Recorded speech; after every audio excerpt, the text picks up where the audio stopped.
ఆంధ్రప్రదేశ్ ముఖ్యమంత్రి జగన్మోహన్ రెడ్డి గారు వారి ప్రభుత్వం ఇలాంటి అనుమతులు లేకుండా నేషనల్ గ్రీన్ ట్రిబ్యునల్లో స్టే ఆదేశాలున్న కృష్ణానది నుండి అక్రమంగా పోతిరెడ్డిపాడు ద్వారా ఆ కాలువ సామర్థ్యాన్ని 44,000 క్యూసెక్ల సామర్థ్యం ఉంటే 88,000 క్యూసెక్ల సామర్థ్యాన్ని పెంచుకొని అట్లాగే రాయలసీమ లిఫ్ట్ కొత్త పథకాన్ని కట్టి అది 797 లెవెల్ దగ్గర లోయెస్ట్ పాయింట్ ఆఫ్ అక్కడ నదిలో ఆ లెవెల్ దగ్గర రాయలసీమ లిఫ్ట్ని కట్టి రోజుకు 7.7 టీఎంసీల నీటిని అక్రమంగా ఆంధ్రాకు తరలించే ప్రయత్నం చేస్తున్నారు. ఇది మనందరికి తెలుసు. ఒకవేళ నిజంగానే ఆయన కృష్ణానది నుండి అక్రమంగా ఎట్లాంటి అనుమతులు లేకుండా రోజుకు 7.7 టీఎంసీల నీటిని తరలిస్తే ఆంధ్రాకు మన తెలంగాణ ప్రాజెక్టులకు సాగర్ ఎడమ కాలువకు నీళ్లు రావు అని చెప్పి నేను మనవి చేస్తా ఉన్నా. తద్వారా పాలమూరు, రంగారెడ్డి, నల్గొండ, ఖమ్మం ఆ జిల్లాల్లోని రైతులు వాళ్ళ నోట్లో మట్టి కొట్టినట్టే అవుతుంది. అట్లనే హైదరాబాద్ నగరానికి మంచినీటి సమస్య కూడా వస్తుంది. ఇంత అక్రమమైన ఘోరమైన నీటి తరలింపును ఇవాళ వైఎస్ జగన్మోహన్ రెడ్డి గారు చేయడానికి ప్రయత్నం చేస్తూ ఉన్నారు. తెలంగాణ ప్రభుత్వం వివిధ ఫోరంలలో దీన్ని అడ్డుకుంటూనే గత సంవత్సర కాలంగా చివరికి మొన్న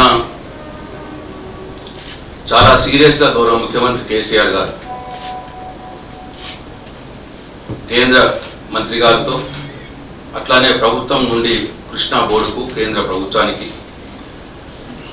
గ్రీన్ ట్రిబ్యునల్లో ఉన్న స్టేను ఆదేశాలని ఇంప్లిమెంట్ చేయాలి, జగన్మోహన్ రెడ్డి గారు కడుతున్నటువంటి అక్రమ ప్రాజెక్టులను నిలుపు చేయాలి అని చెప్పి ఉత్తరం రాయడం జరిగింది. దానికి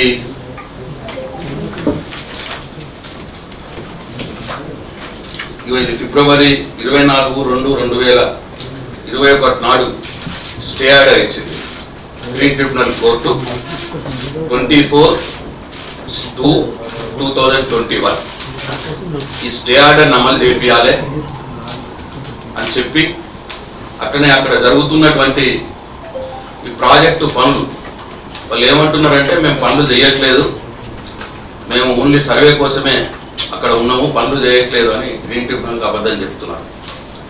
కానీ ముఖ్యమంత్రి గారు అక్కడ ప్రాజెక్టు జరుగుతున్న పనులు ఈ ఫోటోలు ఇక్కడ అనేక వెహికల్స్, ఇక్కడ hot బ్యాచింగ్ machine plant, concrete plant, ఈ కాంక్రీట్ కంకర మిషన్లు ఇవన్నీ కూడా అనేకమైనటువంటి పనులు అక్కడ జరుగుతూ ఉన్నాయి. ఈ ఫోటోలు, సాక్ష్యాలు, ఆధారాలతో పాటు గౌరవ ముఖ్యమంత్రి గారు కేంద్ర ప్రభుత్వానికి కృష్ణా బోర్డుకు ప్రిన్సిపల్ సెక్రటరీ ద్వారా ఉత్తరం రాపిస్తే నిన్ననే కృష్ణా బోర్డు ఆంధ్రప్రదేశ్ ప్రభుత్వానికి స్పష్టమైన ఆదేశాలు ఇచ్చింది. ఇవాళ నాకు ఆ కాపీ దొరకలేదు, నిన్ననే వచ్చింది కాబట్టి ఆ కాపీ దొరకలేదు. కానీ పేపర్స్ అన్ని పేపర్స్లో రిపోర్ట్ అయింది. ఇది ఈనాడు పేపర్లో రిపోర్ట్ అయిన వార్త. రాయలసీమ ఎత్తిపోతల పనులు ఆపండి, ఏపీకి కృష్ణా బోర్డు ఆదేశం. ఇది ఇవాళ పేపర్. ఇది దీంట్లో వాళ్ళు కంటెంట్ కూడా చాలా క్లియర్గా ఈ ఆదేశాల్లో ఇచ్చారు. సమగ్ర ప్రాజెక్టు నివేదిక డిపిఆర్ సమర్పించి ఆమోదం పొందే వరకు రాయలసీమ ఎత్తిపోతల పథకాన్ని చేపట్టవద్దని కృష్ణా బోర్డు ఆంధ్రప్రదేశ్ రాష్ట్రాన్ని ఆదేశించింది. అంతవరకు పనులు ఆపాలని బోర్డు తరపున సభ్యుడు హెచ్కే మీనా ఆంధ్రప్రదేశ్ జలవనరుల కార్యదర్శికి బుధవారం రాసిన లేఖలో పేర్కొన్నారు.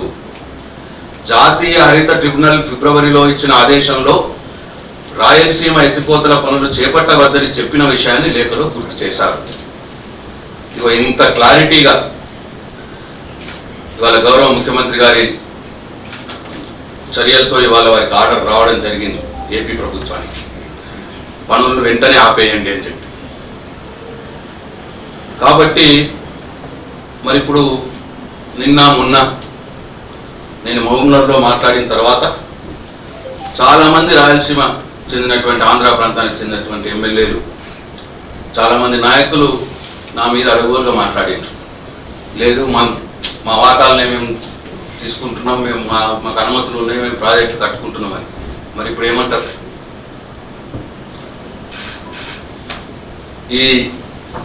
ఇవాళ నిన్ననే ఈ ఆదేశాలు వచ్చిన తర్వాత కృష్ణా బోర్డు నుంచి ఆ ఆంధ్ర ప్రాంత నాయకులు దీనికి ఏం సమాధానం చెప్తారో అని చెప్పి నేను అడుగుతున్నాను. అంటే దీని అర్థం ఏంది? మీరు కడుతున్న రాయలసీమ ఎత్తిపోతల పథకం అక్రమమైన ప్రాజెక్టే అని కదా, అందుకే కృష్ణా బోర్డు మీ ప్రాజెక్ట్ ఆపమని చెప్పినట్టే కదా. సక్రమం ఏదైతే ఎందుకు కృష్ణా బోర్డు ఆపమని చెప్తుంది? మీకు అన్ని పర్మిషన్లు ఉంటే డిపిఆర్ని ప్రజెంట్ చేయమని ఎందుకు అడుగుతుంది? పర్మిషన్లు ఎప్పుడు వస్తాయి? డీటెయిల్ ప్రాజెక్ట్ రిపోర్టు వివిధ సంస్థలకు ఇచ్చిన తర్వాత అన్ని సక్రమంగా ఉంటే ఆ ప్రాజెక్టు పర్మిషన్ ఇస్తారు. అంటే డిపిఆర్ సబ్మిట్ చేయండి, నువ్వు ప్రాజెక్టు కట్టద్దు అని కృష్ణా బోర్డు చాలా క్లియర్గా ఇవాళ ఉత్తరం రాసిందంటే దాని అర్థం వాళ్ళు చేపడుతున్నటువంటి రాయలసీమ ఎత్తిపోతల పథకానికి కుడికాలువ పనులకు ఎటువంటి అనుమతులు లేవు అని అర్థం. కాబట్టి ఇప్పటికైనా దయచేసి నేను ఆంధ్రప్రదేశ్ ప్రభుత్వానికి, ముఖ్యమంత్రి గారికి ఈ వేదిక మీద నుంచి నేను డిమాండ్ చేస్తా ఉన్నా, కృష్ణా బోర్డు ఆదేశాల ప్రకారం, గ్రీన్ ట్రిబ్యునల్ స్టే ఆదేశాల ప్రకారం వెంటనే మీరు కుడికాలువ పనులను, విస్తరణ పనులను, రాయలసీమ ఎత్తిపోత పనులను ఆపివేయాలని చెప్పి నేను డిమాండ్ చేస్తా ఉన్నా. అట్లనే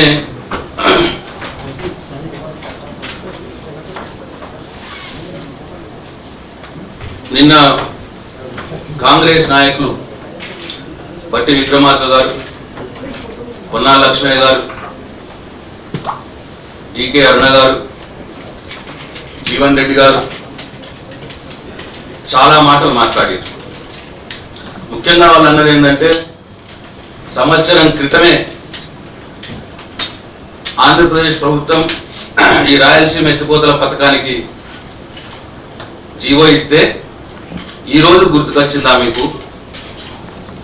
మీరు రాజకీయాలు చేస్తున్నారు, మీకు శ్రద్ధ లేదు అన్న మాట మాట్లాడారు. సరే, వాళ్ళ సంగతి నేను తర్వాత పోతా. కానీ బట్టి గారు, మాకు ఆ సోయి ఉన్నది కాబట్టే మరి వాళ్ళ తెలంగాణ ఉద్యమ నాయకుడికే ఈ ప్రజలు ముఖ్యమంత్రిగా పట్టం కట్టారు. కాబట్టి మేము ఈ జీవో, ఆంధ్రప్రదేశ్ ప్రభుత్వం ఇచ్చిన జీఓఆర్టీ నంబర్ 203 5/5/2020 సంవత్సరంలో జీవో ఇచ్చిందండి. 5/5/2020 సంవత్సరంలో ఈ రాయలసీమ ఎత్తిపోతల పథకానికి, పోతిరెడ్డిపాడు కాలువ విస్తరణకు వాళ్ళు జీవో ఇచ్చారు. 5వ తారీఖు నాడు జీవో ఇస్తే గౌరవ ముఖ్యమంత్రి కేసీఆర్ గారి ఆదేశాలతో 12వ తారీఖు నాడే, అంటే జస్ట్ విత్ ఇన్ 7 days, 12/5/2020 నాడు మా principal secretary irrigation, Krishna river management board, Krishna బోర్డుకు మా ఆబ్జెక్షన్ లెటరు మేము రాయడం జరిగింది. ఇగో ఇది లెటర్ అండి, 12/5/2020 5/5 నాడు ఏపీ ప్రభుత్వం ఆ జీవో ఇస్తే 12/5 నాడే మేము కృష్ణా రివర్ బోర్డుకు మన అబ్జెక్షన్ చెప్పినాం. తెలంగాణ ప్రభుత్వం మేము పడుకోలేదు, ఇంతటితో ఆగలే, ఈ ఒక్కదాంతో కూడా ఆగలే. గౌరవ ముఖ్యమంత్రి గారు నిరంతరం పరిశీలన చేస్తూ ఆ ప్రాజెక్టు మీద ఇవాళ తర్వాత నెక్స్ట్ 25/7 నాడు మళ్ళీ 2 నెలలకు, అంటే దాని తర్వాత వాళ్ళు మనకు రాయడం, మనం వాళ్ళకి రాయడం, ఇదంతా బుక్స్, ఇదంతా కరెస్పాండెన్సే. మనం ఆబ్జెక్షన్ చెప్పిన దానికి వాళ్ళు బోర్డు నుంచి రాయడం ఇవన్నీ జరిగినాయి. ఇది అయినాక కూడా మళ్ళీ 25/7/2020 రోజు ఈ రాయలసీమ లిఫ్ట్ ఇరిగేషన్ మీదనే మన ఈఎన్సీ మళ్ళా కృష్ణా రివర్ బోర్డుకి ఓ ఉత్తరం రాశారు. ఇదండి ఆ ఉత్తరం.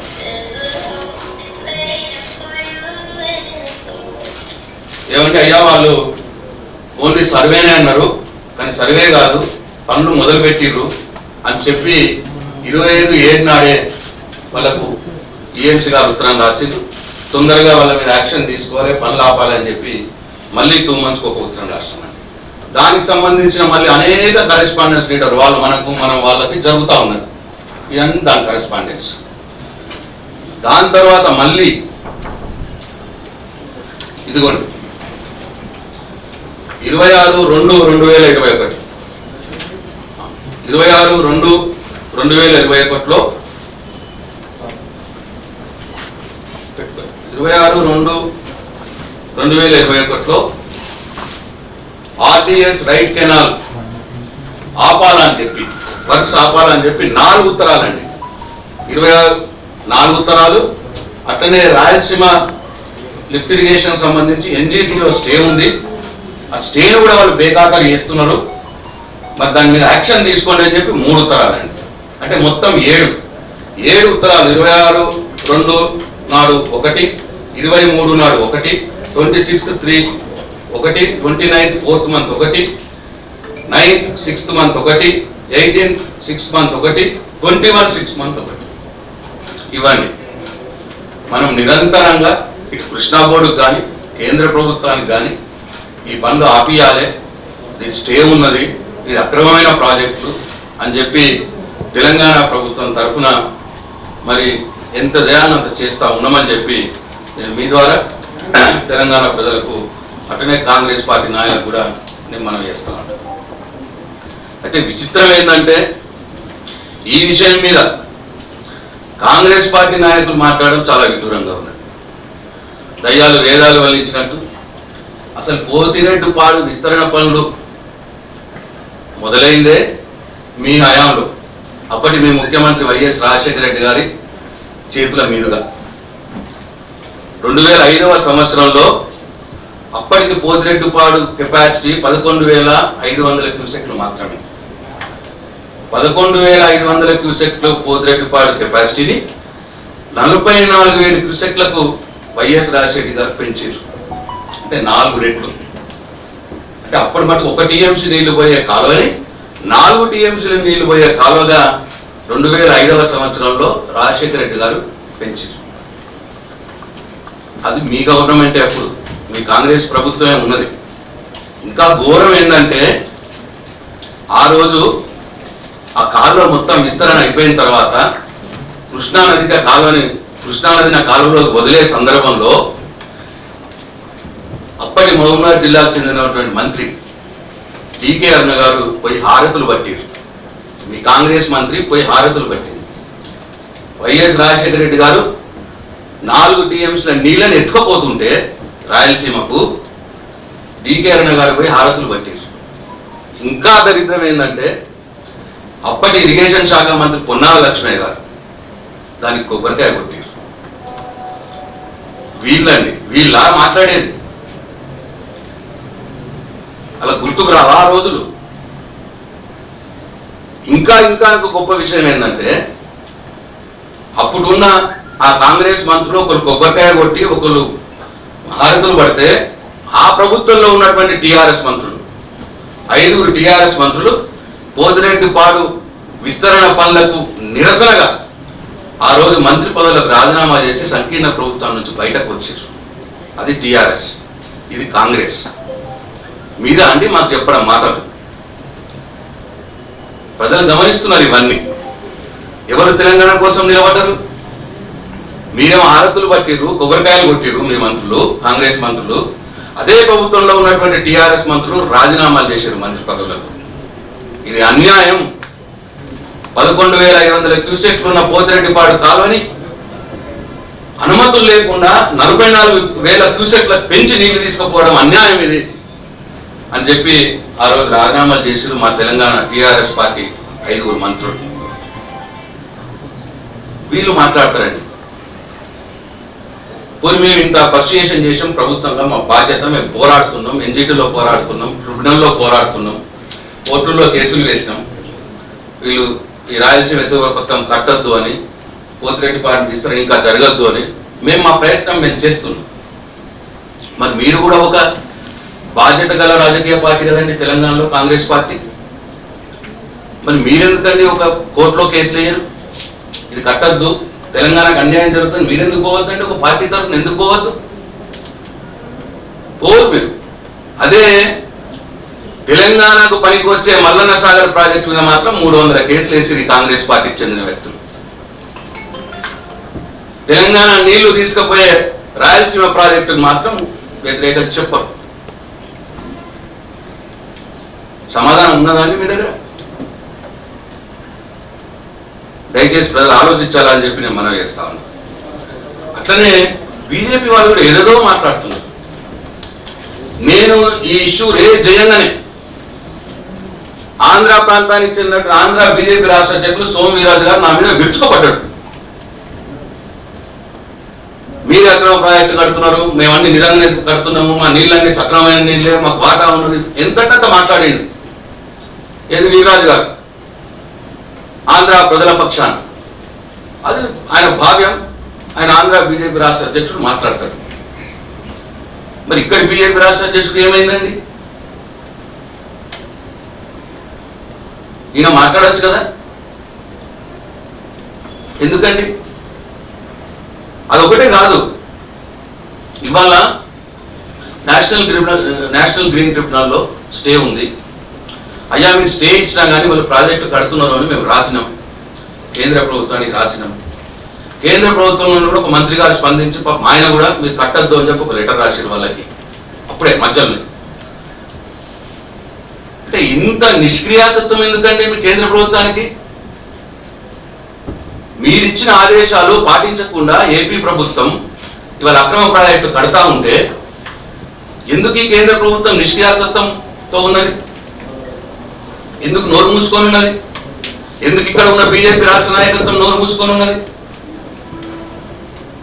ఇవాళ డెఫినెట్ గా కృష్ణాలో తెలంగాణ వాటా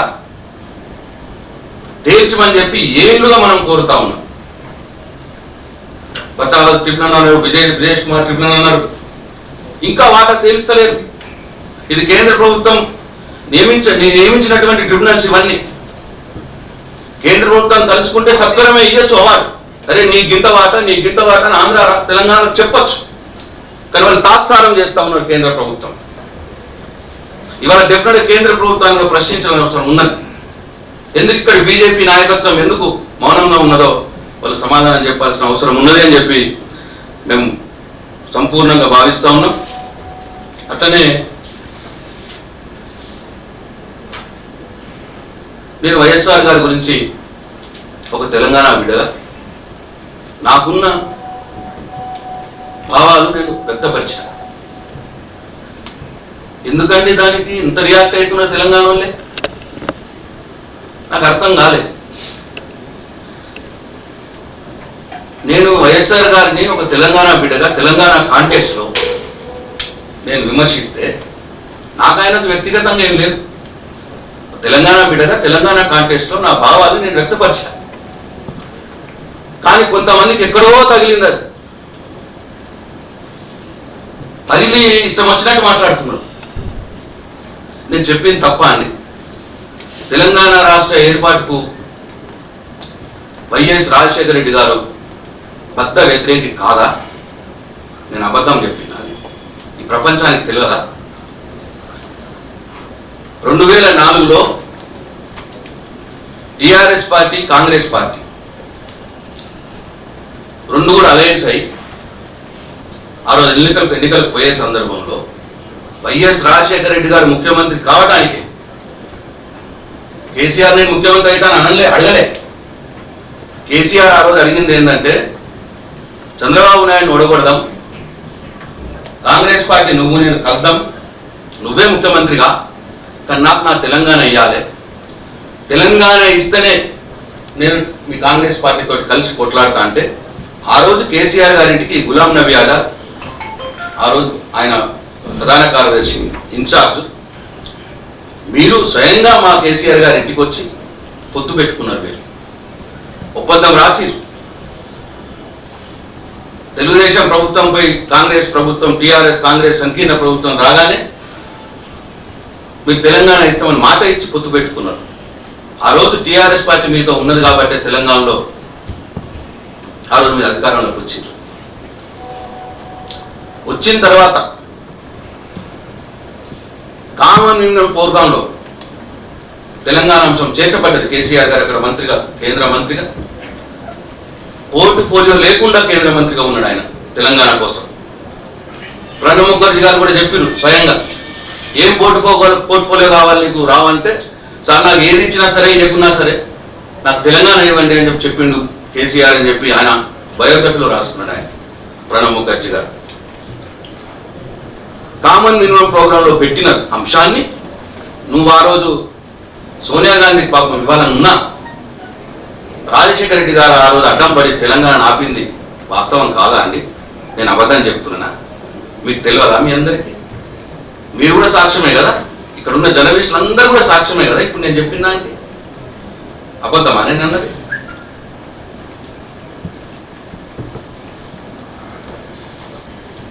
తెలంగాణ ఉద్యమాన్ని కూడా దాని తర్వాత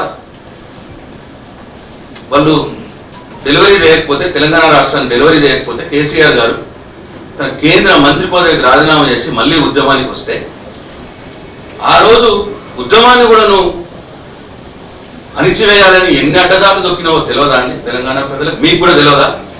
మీరు సాక్ష్యం కాదా దానికి? నేను మాట్లాడింది ఏమన్నా తప్ప? మరి ఇంత తెలంగాణ ప్రజలకు దేవుడు ఎట్లయితాడండి రాజశేఖర రెడ్డి? తెలంగాణ ప్రజలకు ఎట్లా దేవుడు అవుతాడండి ఇన్ని చేసిన తర్వాత తెలంగాణ వ్యతిరేకంగా? కొందరికైతే ఇక్కడేమో ఆ భావ దారిద్ర్యాన్ని మొత్తం లోపల ఉంచుకున్న వాళ్ళకు, ఆ మోచేతి నీళ్లు తాగే అలవాటైన వాళ్ళకు ఆయన దేవుడైతే కావచ్చు, కానీ నాకు మాత్రం తెలంగాణ ప్రజలకు మాత్రం నికాసైన తెలంగాణ బిడ్డడికి మాత్రం ఆయన దేవుడు కాదు అని నా అభిప్రాయం. అయినా వైఎస్ రాజశేఖర రెడ్డి గారు ప్రత్యేక తెలంగాణకి ఏం చేసిందండి? ప్రత్యేకంగా తెలంగాణ అంటే ఆయన ఉమ్మడి ఆంధ్రప్రదేశ్ రాష్ట్ర ముఖ్యమంత్రిగా ఉన్నప్పుడు ప్రత్యేకంగా ఆయన తెలంగాణ చేసిందేంటి? ఆయన కరెంట్ ఇచ్చిండు, 6 గంటల కరెంట్, 3 గంటల పొద్దున 3 గంటలు తెల్లదాకా. అది కూడా ఎప్పుడు వస్తుందో ఎప్పుడు పోతుందో తెలియదు. మరి ఇవాళ కేసీఆర్ ఏం చేసిందండి? 24 గంటల కరెంట్ ఇస్తాడు తెలంగాణ. ఎవరండి దేవుడు? మరి ధాన్యం కొనుగోలు, ఆ రోజు ధాన్యం కొనుగోలు తెలంగాణలో మహా కొంటే 25-30 లక్షల టన్నులు కొన్నారు ఎఫ్సిఐ ధాన్యం కొనుగోలు సేకరణ. వైఎస్ఆర్ గారు 30 లక్షల టన్నుల ధాన్యం కొనుగోలు చేస్తే ఎక్కువ ఆ రోజు వైఎస్ రాజశేఖర రెడ్డి తెలంగాణలో. ఈరోజు కేసీఆర్ గారు 1,40,00,000 టన్నుల ధాన్యాన్ని వాళ్ళ కొనుగోలు చేశారు రైతుల దగ్గర నుంచి.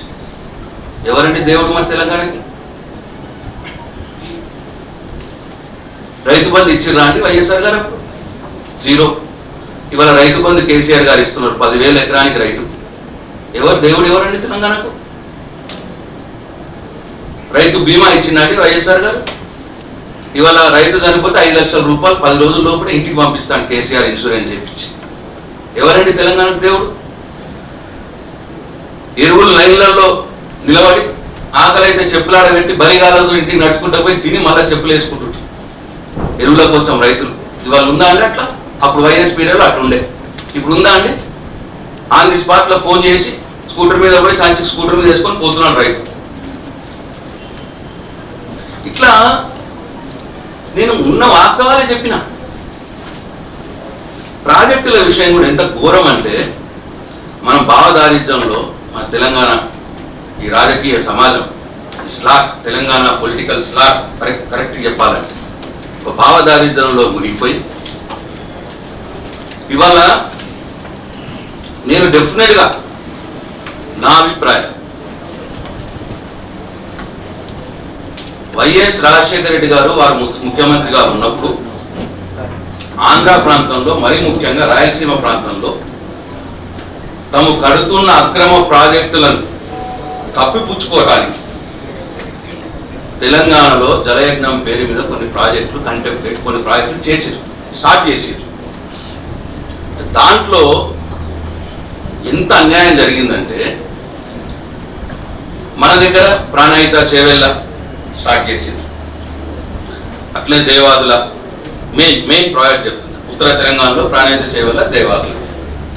దక్షిణ తెలంగాణలో మహబూబ్నగర్లో వస్తే కలకుర్తి లిఫ్ట్ ఇరిగేషన్, కేఎల్ఐ, భీమా, నెట్టెంపాడు, కోయిల్ సాగర్, ఇట్లా ఇవి. అయితే ఇదే టైంలో అక్కడ కోదిరెడ్డిపాడు విస్తరణ పనులు స్టార్ట్ చేశారు. సేమ్ టైం మహబూబ్నగర్లో మీకు ఇన్ని ప్రాజెక్టులు కడుతున్నానని చెప్పి మహబూబ్నగర్ మన నాయకుల్ని, మన మంత్రుల్ని మభ్యపెట్టాడు. అయితే ఇప్పుడు తెలంగాణలో ప్రారంభించిన, ప్రతిపాదించిన ప్రాజెక్టు నేను చెప్పిన ప్రాణహిత చేవెళ్ళ ప్రాజెక్టు 16 లక్షల ఎకరాలకు నిల్వ సామర్థ్యం 16 టీఎంసీలు పెట్టారు. అప్పుడు ప్రతిపాదించింది.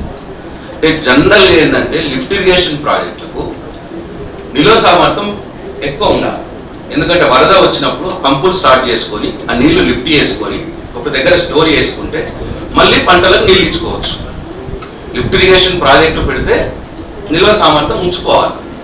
వారు చేసింది ఏంటంటే తెలంగాణ ప్రాజెక్టులకు ప్రాణహిత చేవెళ్ళ ప్రాజెక్టు 16 లక్షల ఎకరాలు కంటెంప్లేట్ చేస్తామని చెప్పి 16 టీఎంసీలు, దేవాదుల 6 లక్షల ఎకరాలు అని చెప్పి 8 టీఎంసీలు, మహబూబ్నగర్ జిల్లాలో కేఎల్ఐ 4 లక్షల ఎకరాలకు 4 టీఎంసీలు, భీమా 2 లక్షల ఎకరాలకు 8 టీఎంసీలు, నెట్టెంపాడు 2 లక్షలకు 11 టీఎంసీలు, Koyal Sagar 25,000కు 2 TMC.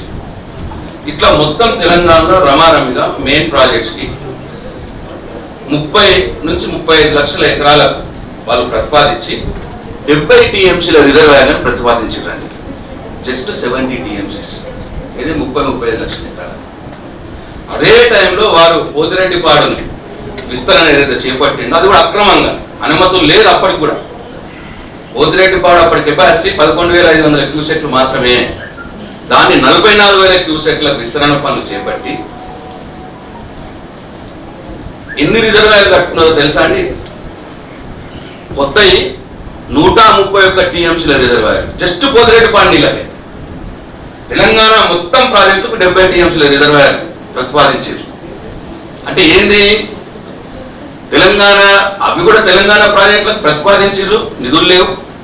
Inter state వివాదాలు అవి పరిష్కరించలేదు, మహారాష్ట్రతో పరిష్కరించుకోలేదు వివాదాలు. ప్రాణహిత చేవెళ్ళ కంటెంప్లేట్ చేసి, ప్రాణహిత చేవెళ్ళ ఎక్కడి నుంచి అయితే నీళ్ళు తీసుకుంటాం అక్కడ బ్యారేజ్ కట్టలే, అక్కడ ఒక రూపాయి పని చేయలే. తమ్మిడి హెడ్ అని పెట్టేటప్పుడు అక్కడ రూపాయి పని చేయలే, కానీ చేవెళ్ళలో మాత్రం కాలువలు దొరికారు, పైపులు వేసారు. నీళ్ళు ఎక్కడి నుంచి అయితే తీసుకురావాలో అక్కడ రూపాయి పని చేయలేదు. మహారాష్ట్రతోటి అంతరాష్ట్ర వివాదం పూర్తి చేసుకోలేదు, ఫారెస్ట్ క్లియరెన్స్ తీసుకోలేదు, నిధులు ఇవ్వలే. అంటే అల్టిమేట్గా ఏంటంటే ఇటు రిజర్వాయర్ల కెపాసిటీ తక్కువ పెట్టాలి, ఒకవేళ ఎప్పటికన్నా ప్రాజెక్టులు అయినా కానీ అంటే ఏంటి, నీళ్ళు ఆపుకోమన్నట్టు. ఎంత ఆపుకున్నా 70 టీఎంసీల కంటే ఎక్కువ ఆపుకోలేము ఇక గోదావరి మీద. మిగతా అన్ని కిందికి ఆంధ్రకు పోవాలి. అప్పుడు వైఎస్ రాజశేఖర రెడ్డి గారి పీరియడ్లో ప్రతిపాదించబడ్డ ప్రాణహిత చేవెళ్ళ ప్రాజెక్టు విషయం నేను చెప్తా ఉన్నా. మొత్తం అసలు ఫస్ట్ ప్రాజెక్టులే కంప్లీట్ కావు. ఎందుకంటే ఇవన్నీ కొట్లాటలు ఉన్నాయి, పైసలు లేవు, ఫారెస్ట్ క్లియరెన్స్ లేవు, మహారాష్ట్రతో కొట్లాటున్నది, ఇవేమి కంప్లీట్ కావు. ఒకవేళ కంప్లీట్ అయినా సరే ఆపుకునేది మాత్రం 70 టీఎంసీలు, అంతకంటే ఎక్కువ ఆపుకోలేదు. మిగతా అన్ని కిందికి పోవాలి. ఇది గోదావరి మీద. ఇక ఇక్కడ వస్తే మన వాళ్ళకి వియత్నం, కేరళ, భీమా, నెట్టెంపాడు, కోయిల్ సాగర్, పితా చిన్న చిన్న అన్ని ఇవన్నిటి కలిసి ఎంత అయినా కానీ 12 20 టీఎంసీ 30 టీఎంసీ పెట్టారు మొత్తం. శ్రీశైలం నుంచి తీసుకొచ్చేది కృష్ణానది. వాళ్ళు మాత్రం ఒకటే ఒకటి పోతిరెడ్డిపాడుకు మాత్రం 131 టీఎంసీల ప్రాజెక్టులు ప్రతిపాదించుకున్నారు. కట్టడం కూడా అయిపోయింది. 2005 to 2010 ఆల్మోస్ట్ 5 years లో కట్టడం అయిపోయింది ఆ ప్రాజెక్టులు. శ్రీశైలం రైట్ బ్యాంక్ కెనాల్ 16 టీఎంసీలు, అంద్రీనేవా 10 టీఎంసీలు, వెలుగొండ టనల్ ద్వారా కృష్ణానది టనల్ అది పట్టద్దు పోని, తెలుగు గంగా 39 టీఎంసీలు. ఇవన్నీ రిజర్వాయర్ కెపాసిటీలు. గాలేరు నగరి 44 టీఎంసీలు, గండికోట 1 10.98 టీఎంసీ, గండికోట 2 6 టీఎంసీలు, కేసీ కెనాల్ 4 టీఎంసీలు. ఇవి కలిపితే 131 టీఎంసీలు కేవలం పోతిరెడ్డిపాడు నీళ్లు పోయి, ఇది 44,000 క్యూసెక్లు కాలువ పెంచుకొని నీళ్లు పోతే ఎక్కడ పెట్టాలని చెప్పి 131 టీఎంసీల రిజర్వాయర్లు ప్లాన్ చేసుకున్నారు, కట్టుకున్నారు. కానీ మనకు మాత్రం మొత్తం కలిపితే 70 టీఎంసీలు కూడా ప్లాన్ అది కట్టలే ఇంకా. ఇదండి మరి ఏం చేసిందండి తెలంగాణ వైఎస్ రాజశేఖర రెడ్డి గారు? ఇదా కొత్తగా 131 టీఎంసీ రిజర్వాయర్ వాళ్ళు కట్టుకుంటే, పాతవి సోమశిల రిజర్వాయర్, కండలేరు రిజర్వాయర్ 2 కలిపితే 146 టీఎంసీ కెపాసిటీ. అంటే ఈ పోతిరెడ్డిపాడు నీళ్ళే దానికి పోతాయన్నట్టు. 44,000 క్యూసెక్లు పెంచుకోను. ఎందుకంటే ఈ కొత్త రిజర్వాయర్ కట్టుకున్నారు, పాత రిజర్వాయర్ కూడా నీళ్ళు నింపుకోవాలి అనుమతులు లేకుండా. ఇది వాస్తవం కాదా అండి? అఫీషియల్ రికార్డ్ ఇదంతా. తెలంగాణకేమో 70 టీఎంసీల రిజర్వాయర్ ప్రతిపాదిస్తావు, అది కడితే ప్రాజెక్టు పూర్తి అయితే, నీ ఆంధ్రకు రాయలసీమకేమో ఓన్లీ పోతిరెడ్డిపాడికే 131 టీఎంసీల రిజర్వాయర్లు కట్టుకున్నాం. ఇది అన్యాయమా న్యాయమా తెలంగాణ చేసింది?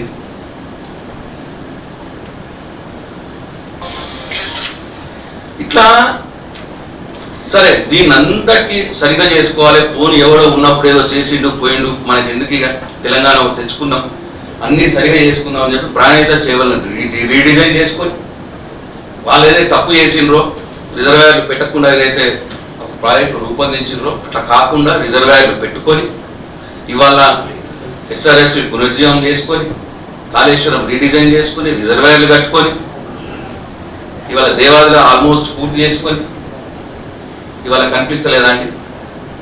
ఎస్ఆర్ఎస్పి phase 2 కెనాల్ ద్వారా ఇవాళ సూర్యాపేటలో తుంగతుర్తిలో నీళ్లు పోయి, ఎస్ఆర్ఎస్పి నీళ్లు పోయి ఇవాళ వరి పండిందాడ.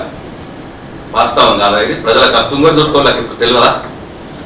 ఆ సూర్యాపేట వాళ్ళకి తెలియదా? మరి అప్పుడు వచ్చిన అన్ని నీళ్లు వైఎస్ రాజశేఖర రెడ్డి గారు ఉండి ప్రాణహిత చేవల్ల ప్రాజెక్టు పెట్టి 6 సంవత్సరాలు ఆయన, 4 సంవత్సరాలు ఈ కాంగ్రెస్ ప్రభుత్వం, ఈ 10 సంవత్సరాలలో చుక్క నీరు వచ్చిందా అండి ప్రాణహిత సేవల నుంచి? తెలంగాణలో వచ్చిందా? ఏం చేసిందండి తెలంగాణ వైఎస్ రాజశేఖర రెడ్డి? మహబూబ్నగర్లో నీ పోతిరెడ్డిపాడు దాన్ని మభ్య పెట్టడానికి మహబూబ్నగర్లో కొన్ని ప్రాజెక్టులు మొదలుపెట్టి నీళ్ళు వచ్చినాయండి? ఒక జూరాల తప్ప లేక నీళ్ళు రాలేదు. మొత్తం కూడా మళ్ళీ కేసీఆర్ గారు వచ్చిన తర్వాత అవన్నీ కంప్లీట్ చేసుకుని ఇవాళ మహబూబ్నగర్ జిల్లాలో 10 లక్షల ఎకరాలకి ఇవాళ నీరు ఇస్తా ఉన్నారు.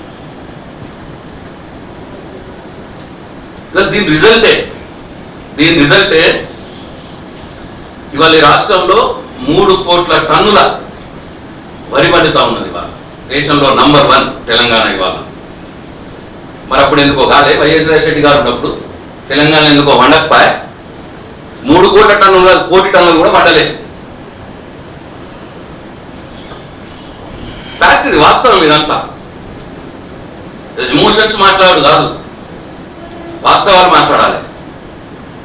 1 కోటి టన్నులు కూడా పండలే తెలంగాణలో వైఎస్ రాజశేఖర రెడ్డి గారు ముఖ్యమంత్రిగా ఉన్నప్పుడు. అసలు నీళ్ళే రాకపోతే ప్రాజెక్టు చేవల ద్వారా నీళ్ళు రాలే. మహబూబ్నగర్లో కండక్ట్ చేసిన ప్రాజెక్టుల ద్వారా నీళ్ళు రాలే. తెలియదా? మీరు మహబూబ్నగర్ జిల్లాలో తెలియదా మీరు ఎవరన్నా ఉంటే? ఇవాళ FCI నుంచి ప్రొక్యూర్మెంట్ చేస్తే 1,40,00,000 టన్నుల ప్రొక్యూర్మెంట్ ఇవాళ FCI తెలంగాణ నుంచి జరిగింది. Number 1 in country. On par ఎక్కువ ఆ ఆంధ్రప్రదేశ్ కంటే చాలా చాలా ఎక్కువ. ఎందుకైందండి ఇదంతా? కేసీఆర్ గారు ప్రాజెక్టు 5 సంవత్సరాలలోనే ఇటు కాళేశ్వరం రీజన్ చేసుకొని, రిజర్వాయర్లు కట్టుకొని, SRS పునరుజ్జీవం చేసుకొని, రేవాదులు కట్టుకొని, ఇటు మహబూబ్నగర్ అన్ని పాత ప్రాజెక్టులు మీరు మొదలుపెట్టిన ప్రాజెక్టులే, మేము కాదంటే. కానీ మీరు నీళ్ళు వేయాలన్న ఉద్దేశం మీకు లేకుండే. మీకు పోతిరెడ్డిపాడు పనులు కావాలి, నీళ్ళు అడ్డుకోవాలి. ఈ ప్రాజెక్టు మొదలైతే మళ్ళీ మేము నీళ్ళు అడుగుతాం కదా తెలంగాణలో. అది మీ ప్లాన్. ఇదా అండి ఇది? ఎవరు న్యాయం చేసిరండి తెలంగాణకి? వాస్తవాలు ఇవి. దయచేసి తెలంగాణ సమాజానికి నేను కోరుతా ఉన్నా, గ్రహించండి, వాస్తవాలు గ్రహించండి దయచేసి.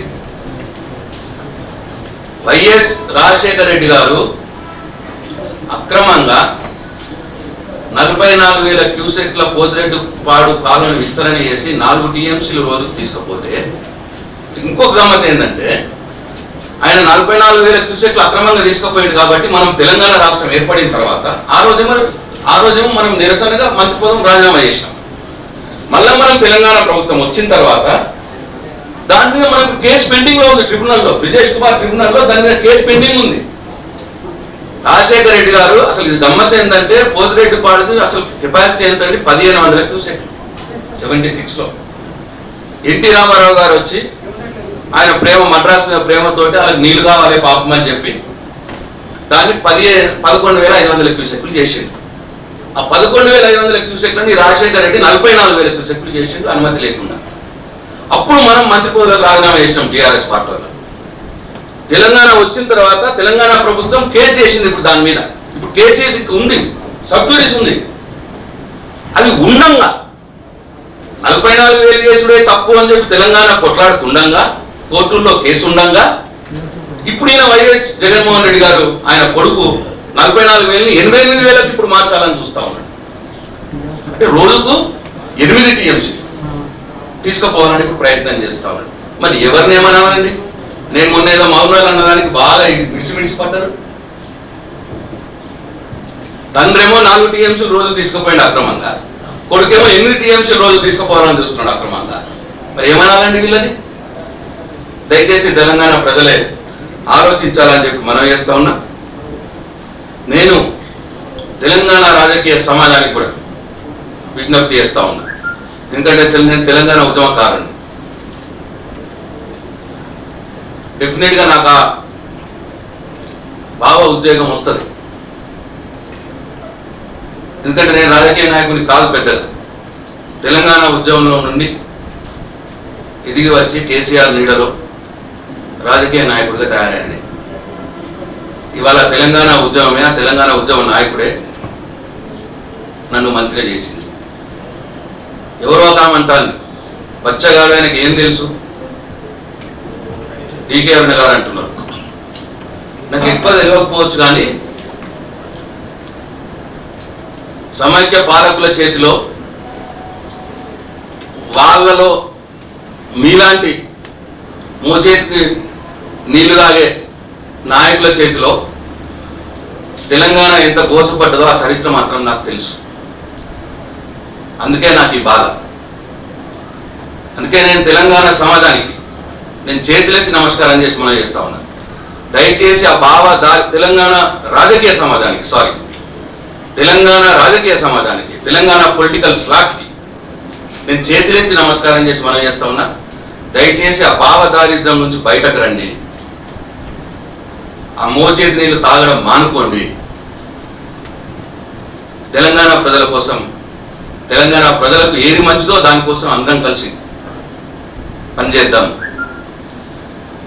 నేను ప్రతిపక్ష నాయకులకు కూడా నేను ఈ సందర్భంగా మనవి చేస్తా ఉన్నా. ఈ పోరాటంలో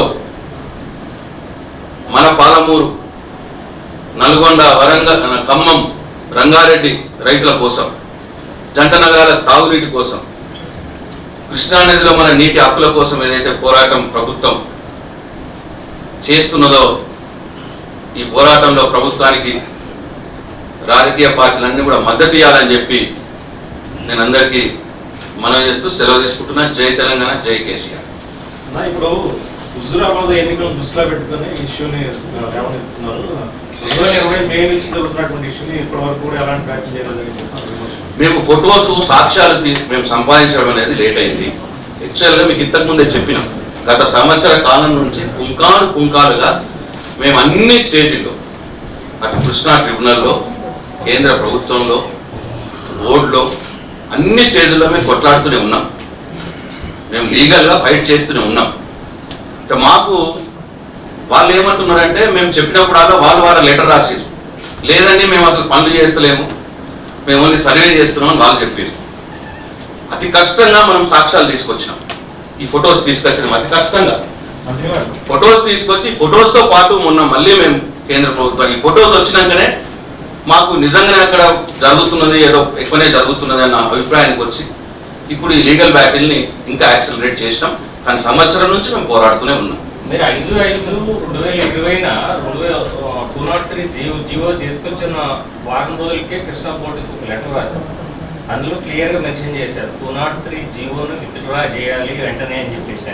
అది ఇంతవరకు కాలేదు. దాని మీద వాళ్ళు అసలు ఏం వివరణ ఇచ్చారు? అదే అంటున్నాను, చాలా ఉన్నాయి. తప్పు వాళ్ళు కట్టకూడదు ఇది చెప్పిన ఇవాళ అదే కదా వాళ్ళు అన్నది.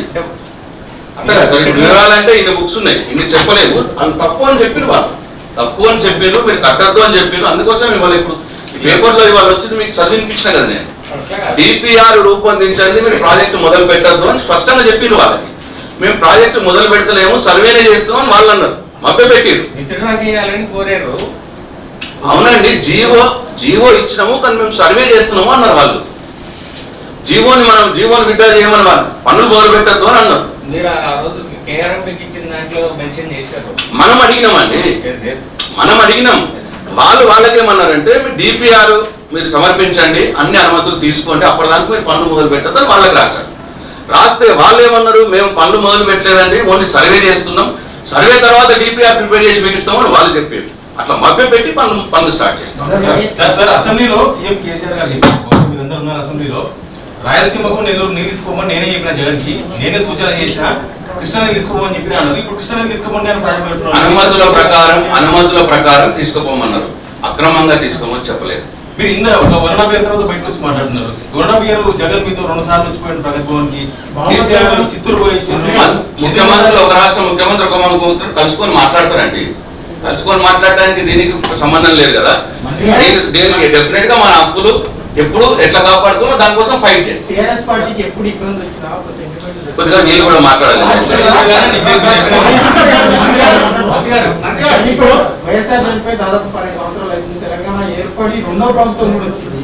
ఈ సమయంలోనే రాయలసీమ ఎత్తుపోత పథకం మొదలు పెడుతున్నారు కాబట్టి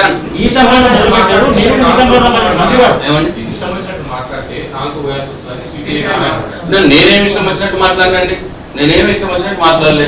నేను అన్ని వాస్తవాలే చెప్పిన. ఆయన పోసుకోవడం అలవాటు, చెవులు పోసుకుంటా అన్నాడు, వాడు నెలకు పోతా అంటాడు. ఎవడేం చేయగలరు? ఆయన పెద్ద ఆయన పాపం, ఆయన ఎన్నిసార్లు చెవులు పోసుకున్నాడు ఇప్పటికీ. ఏమంటాం ఆయన మనం? డిసెంబర్లో పనులు జరుగుతుంది, అవి ఫోటోలు వీడియోలతో సహా పత్రికల వార్తలు వచ్చాయి.